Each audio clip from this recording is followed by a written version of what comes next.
In the shadow of World War II, amidst the chaos, fear, and brutality of the Nazi regime, a man found a reason to live, a reason to hope, and a reason to teach the world something it had never understood so clearly before. His name was Viktor Frankl, a psychiatrist, a Holocaust survivor, and the author of one of the most profound books ever written, Man's Search for Meaning. This is not just the story of survival. This is not just a psychological theory. This is a journey deep into the human soul, exploring the raw edges of suffering, the power of purpose, and the incredible strength that meaning can bring to even the most broken lives. Born in Vienna in 1905, Viktor Frankl showed early signs of brilliance. He was captivated by questions of life and death, happiness and despair. As a young student, he wrote letters to Sigmund Freud and immersed himself in existential philosophy. But his life would soon be shattered. In 1942, Frankl and his family were deported to Nazi concentration camps. His father died of starvation. His mother and brother were murdered in the gas chambers of Auschwitz. His wife, Tilly, was taken from him and would never return. Frankl found himself stripped of everything: his freedom, his family, his career, even his identity. In the camp, he became number 19,104. But here, in the darkest depths of human cruelty, Frankl discovered something extraordinary. He realized that although the Nazis could take away his clothes, his food, his dignity, and even his name, they could never take away his freedom to choose his response. That inner freedom, he believed, was the last of the human freedoms. Frankl watched men waste away and give up, and he saw others endure unbearable pain with grace and even kindness. He asked himself why. Why did some give in while others held on? The answer, he concluded, was meaning. Those who had a why to live could bear almost any how. Frankl began observing himself and others through the lens of a psychiatrist. He noticed that prisoners who had a reason to live, a child to reunite with, a manuscript to finish, a dream to fulfill, were far more likely to survive than those who didn't. He called this idea logotherapy, a form of existential analysis focused on meaning. In the camps, Frankl didn't just survive. He worked on this theory in his mind, often on scraps of paper, even while laboring in the freezing cold or witnessing horrific atrocities. He believed that life is not primarily about pleasure, as Freud said, or power, as Adler suggested, but about meaning. Even in the concentration camps, meaning could be found in acts of courage, in moments of love, and quiet resistance. Frankl remembered walking past the crematoriums, seeing the smoke rise into the sky, and yet still choosing to find a reason to get up the next morning. He would picture his wife's face in his mind, though he didn't know if she was alive. That image became his inner sanctuary, a source of strength that no guard could touch. In those hellish conditions, Frankl learned that man is not just a product of his environment. He is not simply driven by instincts or shaped by external forces. Man always has a choice. Between stimulus and response, there is a space, and in that space lies our power to choose our response. In that choice lies our growth and our freedom. When Frankl was finally liberated in 1945, he weighed less than 90 pounds. He had lost everything: his family, his home, his life's work.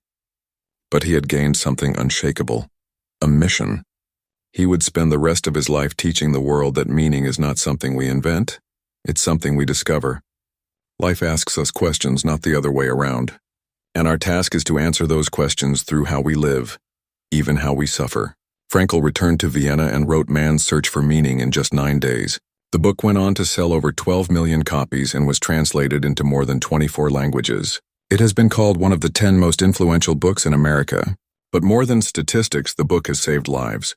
People standing on the edge of despair, people struggling with trauma, grief, addiction, or simply the question of why they should go on, have found hope in Frankl's words. He didn't just give the world a psychological theory. He gave us a roadmap for the soul. He reminded us that no matter what happens to us, we always have the power to choose how we respond. That even in the midst of pain, we can find purpose. That suffering, when given meaning, ceases to be suffering. Frankl's story is a mirror for all of us. It forces us to ask, what gives my life meaning? What am I living for? What would I endure if I knew there was a deeper purpose? In a world obsessed with comfort, Frankl challenges us to embrace responsibility, to carry our suffering with dignity, to answer life's questions not with complaints or distractions, but with action, courage, and love. This is not just a book. It's a call to live deeply, to rise above circumstances, and to become the hero of our own lives. In the chapters that follow, we'll dive even deeper into Frankl's journey, his psychological insights, and the timeless wisdom that continues to change lives today. So stay with us, because this is more than a summary. This is the beginning of a transformation. In the most harrowing moments of human suffering, it's not the body that collapses first, it's the will to endure. But Viktor Frankl, he refused to surrender that will. The story continued inside the walls of the concentration camp, where survival had nothing to do with strength and everything to do with meaning. Frankl was reduced to a number, stripped of everything, his clothes, his name, his dignity. And yet, in the deepest pit of that hopelessness, he found clarity. The man who had lost everything began observing those around him, not with fear but with purpose. He started noticing something strange. 2 prisoners, both starving. One would give up, curl in a corner, and fade away. The other, just as emaciated, would keep moving, keep helping others, keep surviving. Why? It wasn't luck. It wasn't food. It wasn't strength. It was purpose. One prisoner dreamed of returning to his child. Another focused on rebuilding his destroyed career. Another lived for revenge, while another for love. The ones who survived had meaning, and that realization sparked something deep in Frankl's mind. Even in a place designed to break men, some still stood tall, not physically but mentally. They had something no Nazi could take from them, the ability to choose their attitude. Frankl would later write, "Everything can be taken from a man but one thing, the last of human freedoms, to choose one's attitude in any given set of circumstances." That idea became the foundation of logotherapy. It was born not in a lab or university, but in a death camp. Logotherapy says you don't need pleasure or power to live. You need meaning, purpose, a reason why. That's the difference between merely existing and truly living. Every day in Auschwitz was a test of that philosophy. When he watched others being beaten or shot, he reminded himself, if I can find purpose in this, I can survive anything. His body was starving, but his mind was wide awake. At night, while others wept or screamed in nightmares, he imagined himself standing on a stage, giving a lecture about what he'd learned. In his mind, he wasn't just surviving. He was preparing to teach the world what it meant to suffer with purpose. He imagined his wife. He didn't know if she was alive or dead, but the thought of her, the love he felt, undying, unbreakable, kept him going. He discovered that love, real love, could give you strength beyond comprehension, and that's when he realized something profound. Suffering in itself is meaningless, but we can give it meaning. We can decide how to carry our pain. We can let it destroy us or let it shape us. He chose the latter, and so every beating, every hunger pang, every bitter winter wind, he took it in, not as a victim but as a student. What am I learning from this? What does this moment mean? What strength is being built within me right now? That mindset didn't make the pain disappear. It didn't make the camp humane. But it gave him an anchor, and when everything else was stripped away, that anchor kept him from sinking.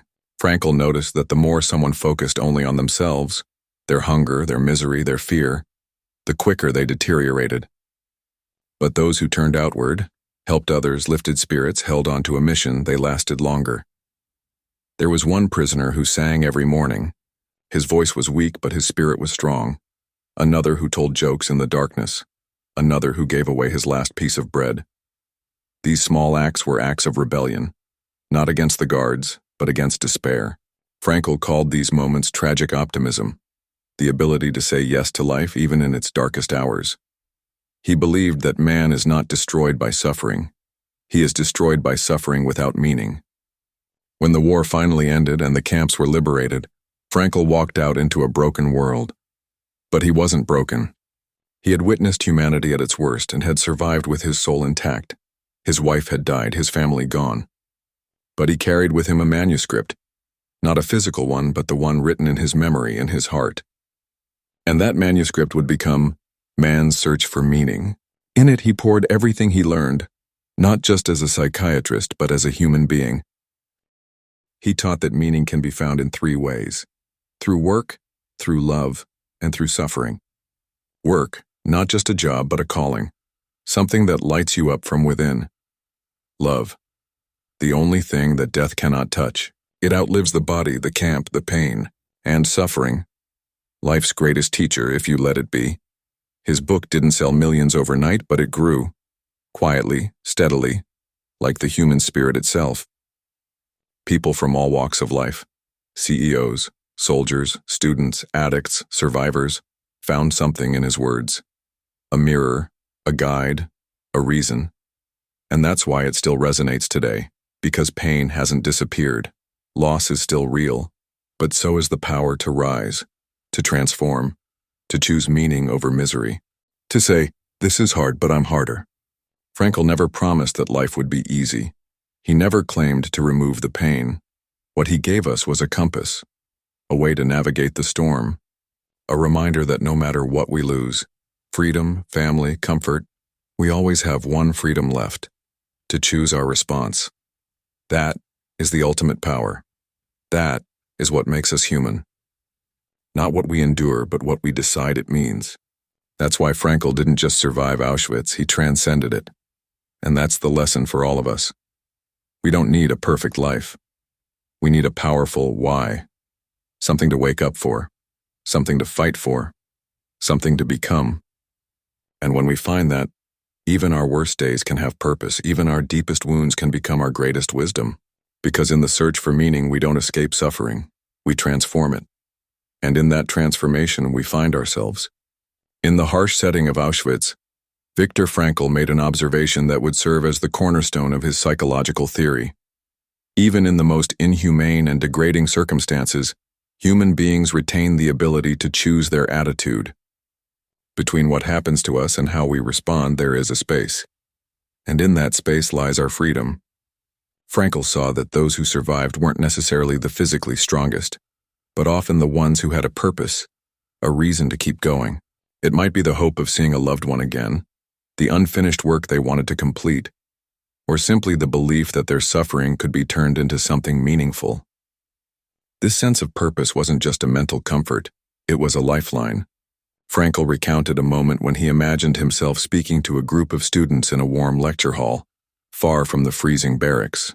He visualized himself explaining the psychology of the concentration camps. That image, that future vision gave him strength to endure the present. For many prisoners, however, hope was lost.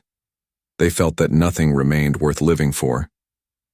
Frankl called this the existential vacuum, a feeling of emptiness and meaninglessness. Those who fell into this state often succumbed to despair and death, but those who found meaning, however small, could withstand incredible suffering. When Frankl was finally liberated, he emerged not only as a survivor but as someone transformed. He had seen the depths of human cruelty, but also the incredible resilience of the human spirit.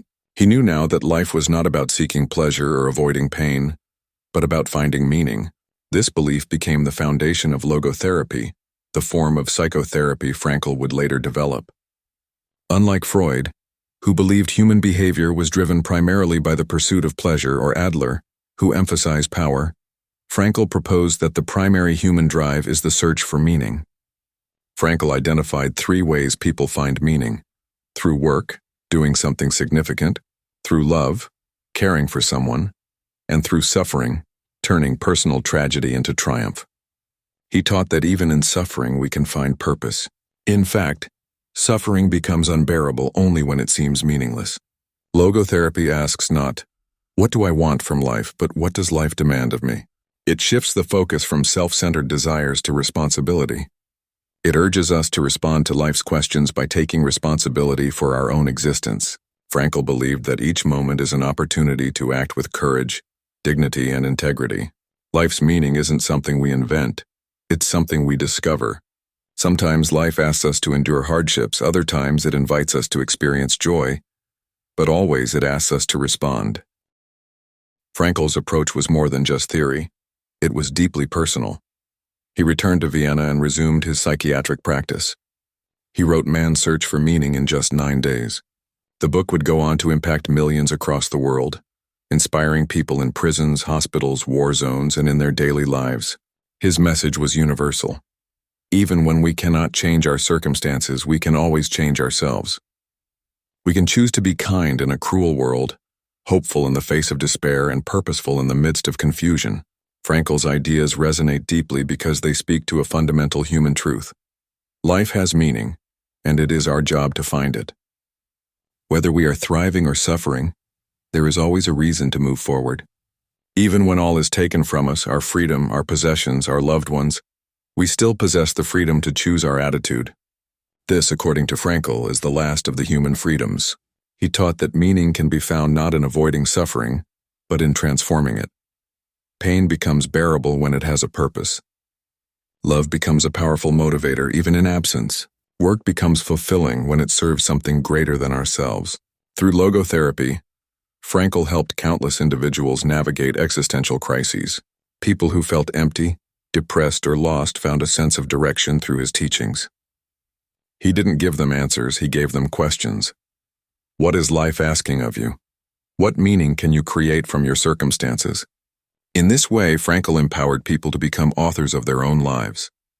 His work was not about eliminating suffering, but about elevating it.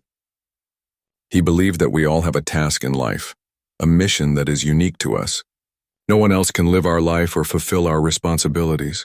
It is this uniqueness that gives each life its irreplaceable value.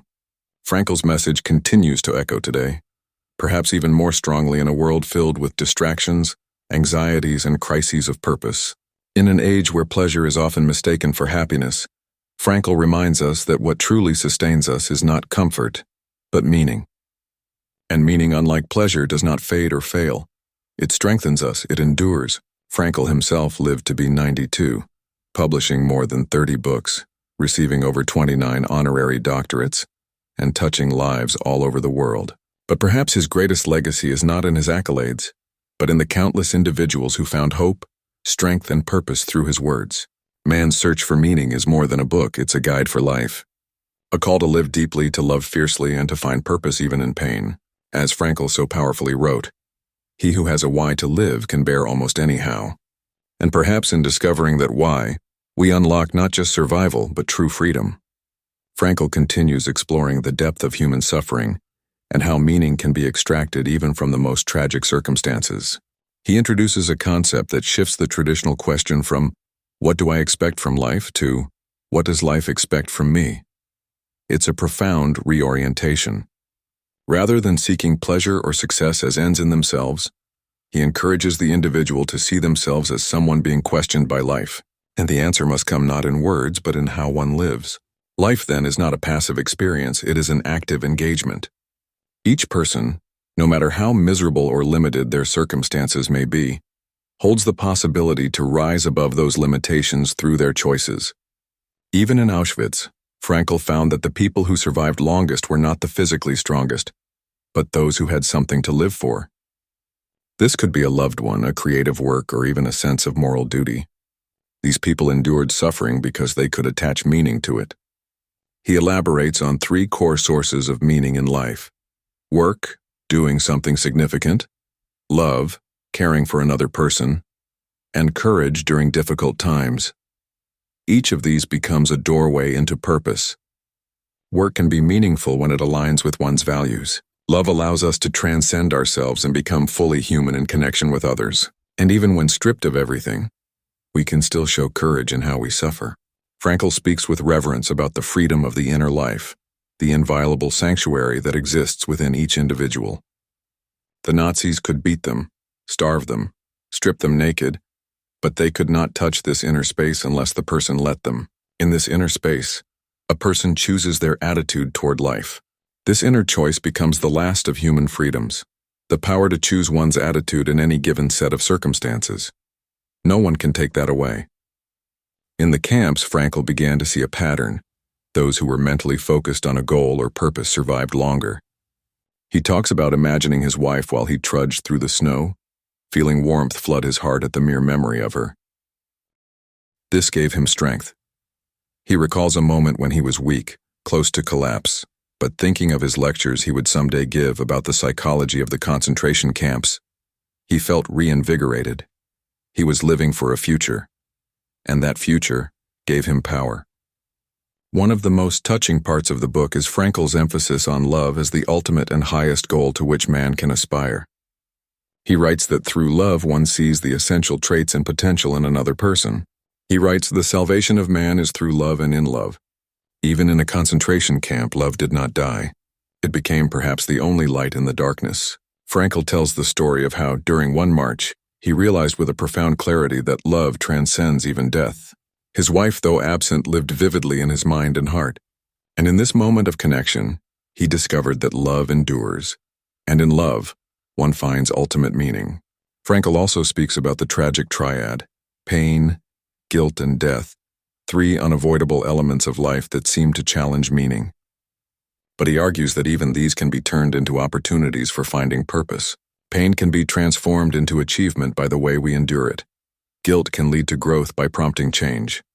And death can give life urgency and value. He does not minimize suffering. He does not pretend it's beautiful. But he insists that suffering ceases to be suffering when we find meaning in it. In this way, even a prisoner in a death camp can retain their dignity and humanity. He quotes Nietzsche often, particularly the line, "He who has a why to live for can bear almost any how." This quote becomes the essence of logotherapy, helping people find their why. Logotherapy, the school of psychotherapy Frankl founded, is built on the belief that the primary human drive is not pleasure, as Freud said, or power, as Adler said, but meaning. The therapy helps people become aware of their responsibilities to themselves and others, and find meaning in all forms of existence, even the most brutal ones.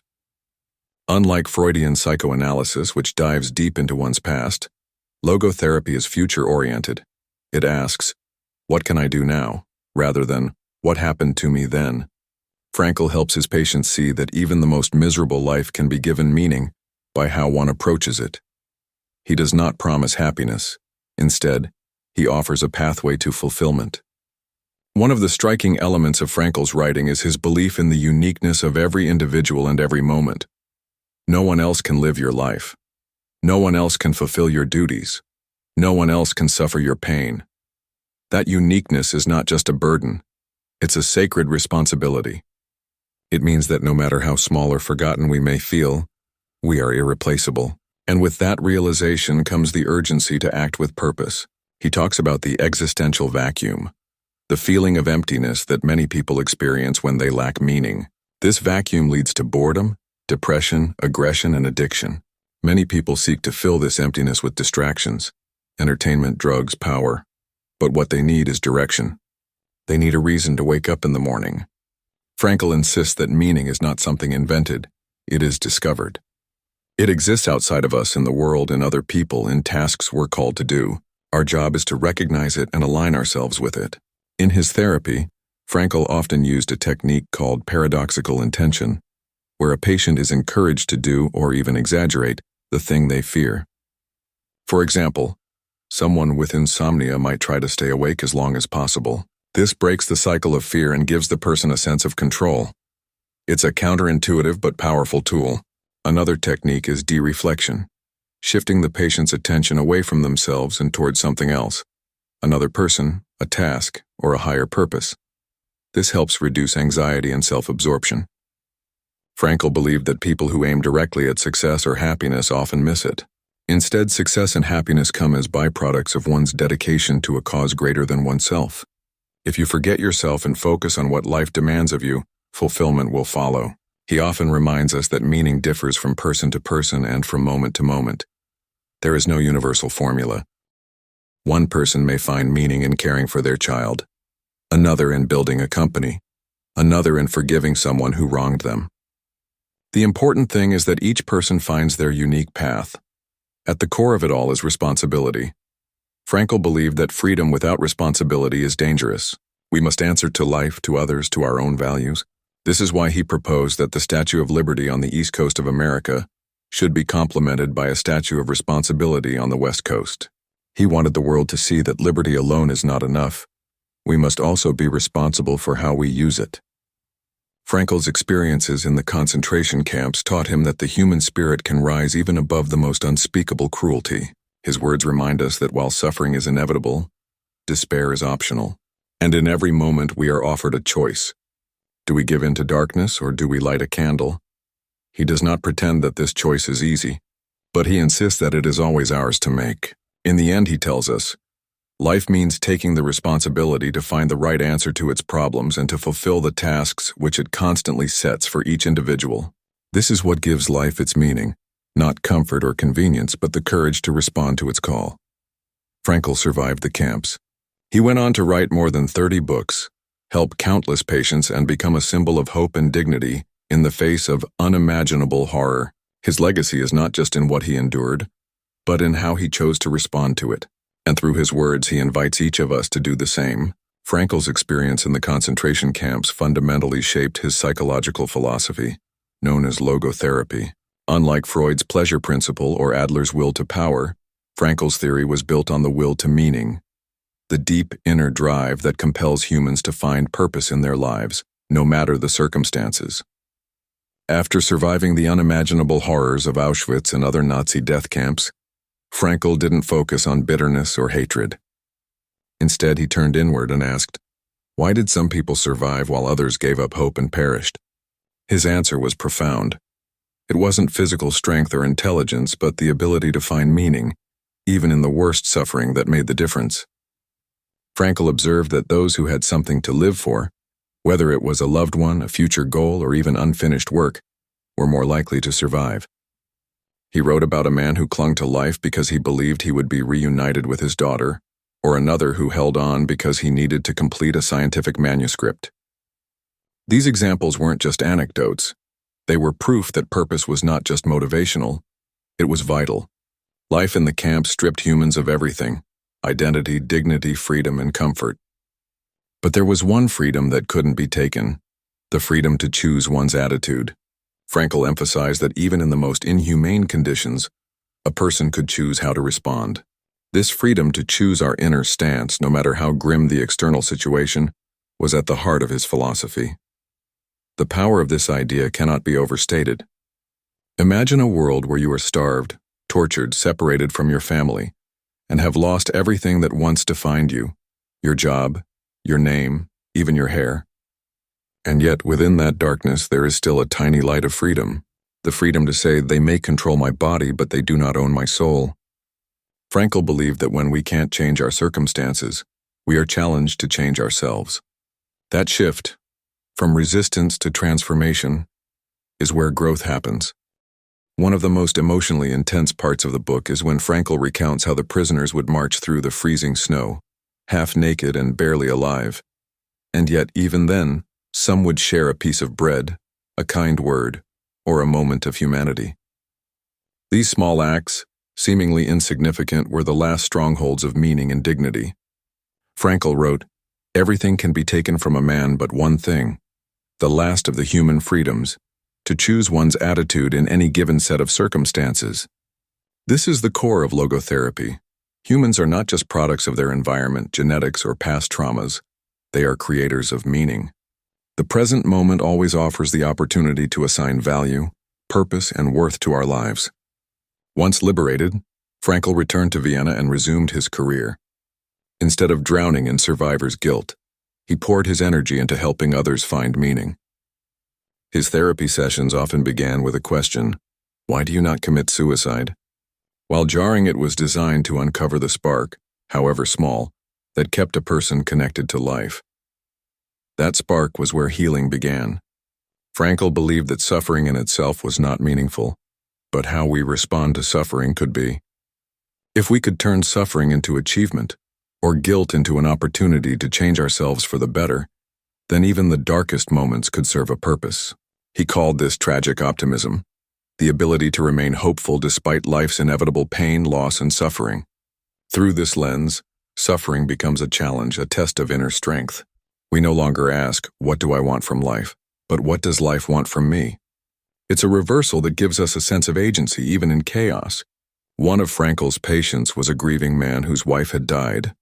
Frankl asked him, what would have happened if you had died first and your wife had to survive you? The man replied that she would have suffered terribly. Frankl responded, then you have spared her that suffering at the price of your own. Now that is a meaning to your grief. This wasn't just psychological trickery. It was a shift in focus.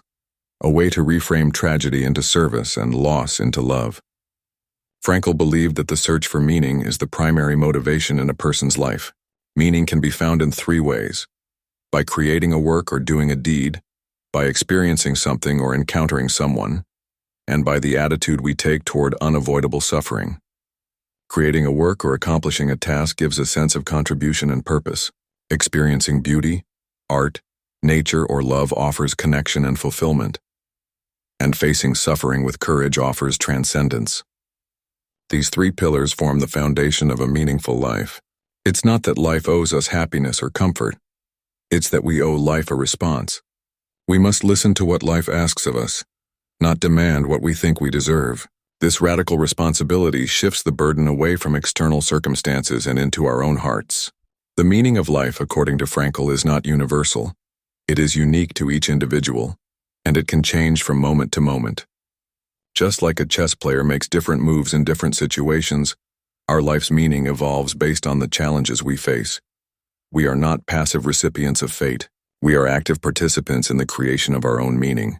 This is perhaps why Frankl's message continues to resonate across generations. In a world obsessed with success, wealth, and status, his words bring us back to the essence of existence: the need to matter, to love, to serve, and to endure with dignity. He challenges us to stop chasing pleasure for its own sake and instead embrace the deeper question: for what purpose was I made? In modern society, where we often feel lost despite having so much, Frankl's message becomes a compass. Depression, anxiety, and emptiness are not just medical conditions. They can also be spiritual voids, born from a lack of meaning. Logotherapy provides an antidote, a reminder that even in despair, purpose can be found. Even today, in hospitals, prisons, and therapy rooms around the world, Frankl's words offer healing. His legacy is not just a book, and it's a way of seeing life. A way of choosing love over hate, purpose over despair, and hope over apathy. His life wasn't easy, but it was full of meaning. And perhaps that is the highest goal a human being can achieve. Meaning doesn't erase pain, but it gives pain a reason to exist. It doesn't prevent loss, but it gives loss a legacy. In the end, Frankl's message is clear. Life is always worth living, not because it's easy, but because it asks something of us. That something, your reason to get up in the morning, your reason to love, to build, to dream, is what makes you truly alive.